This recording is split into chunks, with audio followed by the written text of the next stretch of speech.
ಶ್ರೀ ಕುಂಟುಮಾರಮ್ಮ ವಸೂರಮ್ಮ ಚಾನಲ್ಗೆ ಸ್ವಾಗತ. ನೀವು ನಮ್ಮ ಚಾನಲ್ಗೆ ಮೊದಲ ಬಾರಿ ಬಂದಿದ್ದರೆ ನಮ್ಮ ಚಾನಲನ್ನು ಸಬ್ಸ್ಕ್ರೈಬ್ ಮಾಡಿ ಹಾಗೂ ಪಕ್ಕದಲ್ಲಿರುವ ಬೆಲ್ ಬಟನ್ ಕ್ಲಿಕ್ ಮಾಡಿ. ಅತ್ಯದ್ಭುತ ಅನುಭವಕ್ಕೆ ದಯವಿಟ್ಟು ಇಯರ್ಫೋನ್ ಬಳಸಿ. ಸ್ನೇಹಿತರೆ, ನಾವು ಕೆಲ ದೇವಸ್ಥಾನಗಳಲ್ಲಿ ನಮ್ಮ ಇಷ್ಟಾರ್ಥಗಳು ಈಡೇರಿದ ಮೇಲೆ ಭಕ್ತರು ಕುರಿ ಕೋಳಿಗಳನ್ನ ಬಲಿ ಕೊಡೋದನ್ನ ನೋಡಿದ್ದೀವಿ, ಅಥವಾ ಹರಕೆಗಳ ರೂಪದಲ್ಲಿ ಕೆಲವೊಂದು ರೀತಿಗಳ ನೋಡಿರ್ಬೋದು. ಆದರೆ ಈ ದೇವಸ್ಥಾನದಲ್ಲಿ ನಮ್ಮ ಇಷ್ಟಾರ್ಥಗಳು ಈಡೇರಿದರೆ ದೇವರಿಗೆ ಬರೀ ಹಣದ ನೈವೇದ್ಯ, ಹಣದ ಅಭಿಷೇಕ, ಹಣದ ಮಳೆನೇ ಸುರಿಸ್ತಾರೆ.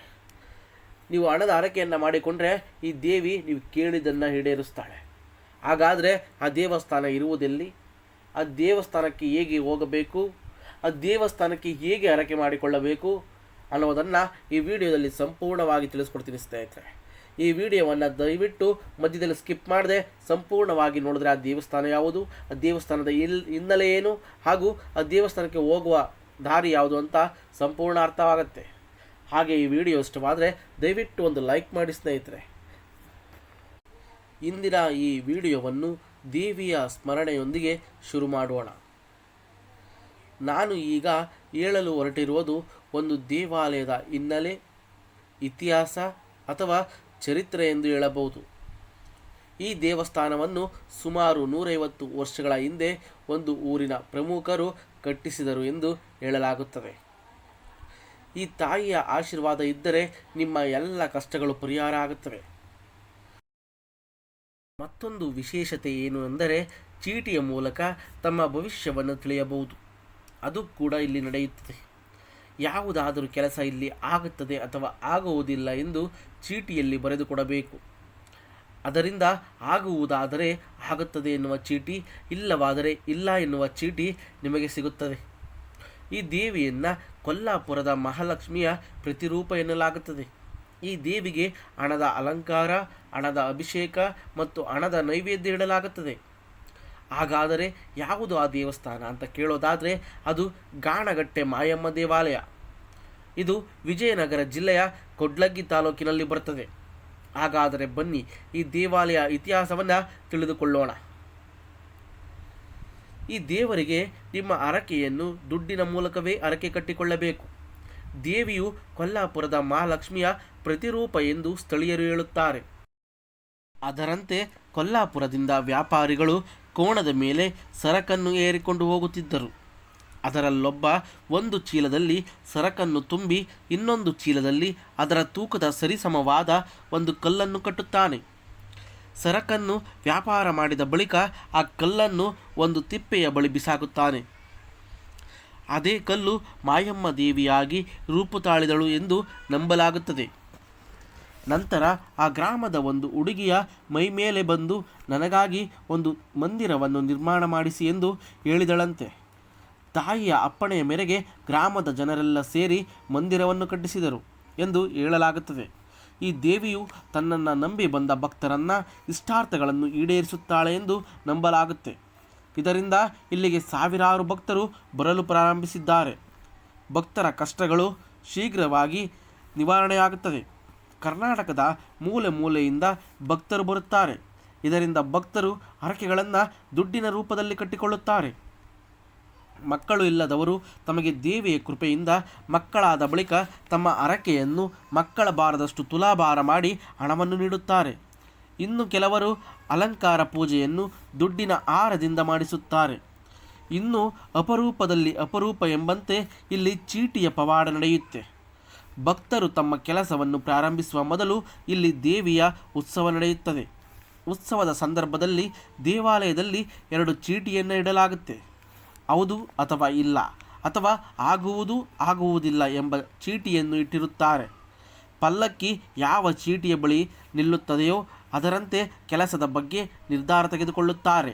ಹಾಗಾಗಿ ಈ ಪಲ್ಲಕ್ಕಿಯ ಪವಾಡವನ್ನು ನೋಡಲು ಸಾವಿರಾರು ಜನರು ಬರುತ್ತಾರೆ. ಈ ದೇವಸ್ಥಾನದಲ್ಲಿ ಒಂದು ರಾತ್ರಿಯನ್ನು ಕಳೆದರೆ ಒಳ್ಳೆಯದಾಗುತ್ತದೆ ಎಂಬ ನಂಬಿಕೆ. ಈ ದೇವಸ್ಥಾನಕ್ಕೆ ಎಲ್ಲ ವರ್ಗದ ಜನರು ಬರುತ್ತಾರೆ. ಯಾವುದೇ ಜಾತಿ ಭೇದ ಭಾವವಿಲ್ಲ. ಪ್ರತಿ ವಾರ ಮಂಗಳವಾರ, ಶುಕ್ರವಾರಗಳನ್ನು ಹೊರತುಪಡಿಸಿ ಬೇರೆ ಎಲ್ಲ ದಿನಗಳಲ್ಲಿ ತಾಯಿಯನ್ನು ಪಲ್ಲಕ್ಕಿಯ ಮುಖಾಂತರ ಹೊರಡಿಸುತ್ತಾರೆ.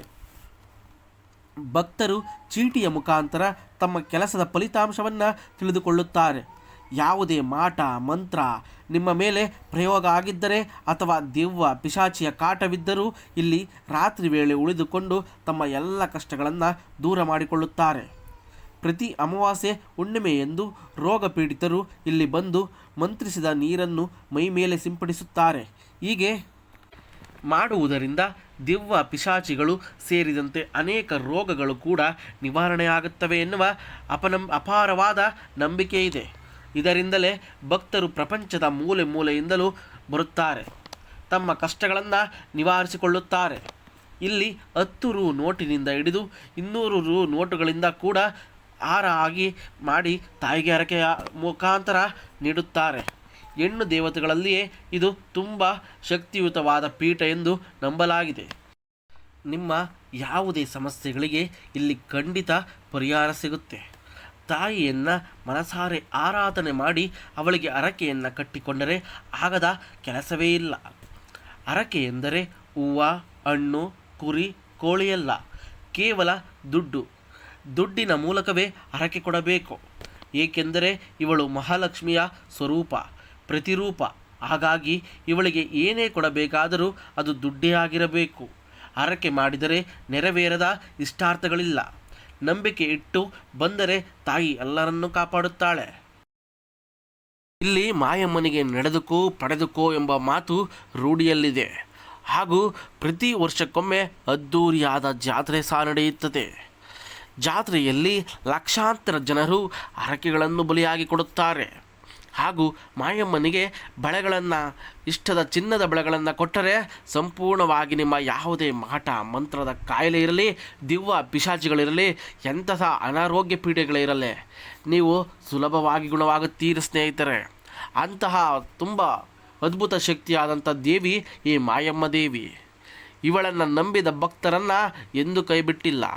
ಹಾಗೂ ಪ್ರತಿ ಅಮಾವಾಸ್ಯೆಯಲ್ಲಿ ಬಂದಂಥ ಭಕ್ತಾದಿಗಳಿಗೆ ಅನ್ನ ಸಂತರ್ಪಣೆ ತುಂಬ ಸೌಲಭ್ಯಗಳನ್ನು ನೀಡಲಾಗುತ್ತಿದೆ ಸ್ನೇಹಿತರೆ. ಈ ದೇವಸ್ಥಾನದಲ್ಲಿ ಈ ದೇವರ ಬಗ್ಗೆ ಹೇಳಬೇಕು ಅಂದರೆ ಮಾತುಗಳೇ ಇಲ್ಲ ಸ್ನೇಹಿತರೆ. ಅಂಥ ಪವಾಡವನ್ನು ಸೃಷ್ಟಿಸ್ತಿರೋ ಈ ದೇವಿಯ ಬಗ್ಗೆ ವರ್ಣನೆ ಮಾಡಲು ಪದಗಳೇ ಸಾಲದು. ಅದ್ಭುತವಾದ ಶಕ್ತಿಯುತವಾದ ದೇವಿ ಎಂದರೆ ತಪ್ಪಾಗಲ್ಲ. ದೇವರಿಗೆ ಹರಕೆಯನ್ನು ಬರೀ ಹೂವು, ಹಣ್ಣು, ಕಾಯಿ ಅಥವಾ ಕುರಿ, ಕೋಳಿ ಮುಖಾಂತರ ಕೊಡುವುದನ್ನು ನಾವು ಕೇಳಿದ್ದೀವಿ. ಆದರೆ ಈ ದೇವಿಗೆ ದುಡ್ಡೇ ಅಲಂಕಾರ, ದುಡ್ಡೇ ಅಭಿಷೇಕ, ದುಡ್ಡೇ ಹೂವಿನ ಸುರಿಮಳೆ ಸ್ನೇಹಿತರೆ. ದುಡ್ಡನ್ನು ಹರಕೆ ಮಾಡಿದರೆ ಎಂತಹ ಕಷ್ಟ ಕಾರ್ಪಣ್ಯಗಳನ್ನು ಬೇಕಾದರೂ ಒಡೆದು ನಿಮ್ಮನ್ನು ಬದುಕಿಸುತ್ತಾಳೆ ಈ ದೇವಿ. ಇಂತಹ ಮತ್ತಷ್ಟು ವಿಡಿಯೋಗಳಿಗೆ ನಮ್ಮ ಚಾನಲನ್ನು ಸಬ್ಸ್ಕ್ರೈಬ್ ಮಾಡಿ ಹಾಗೂ ಪಕ್ಕದಲ್ಲಿರುವ ಬೆಲ್ ಬಟನ್ ಕ್ಲಿಕ್ ಮಾಡಿ.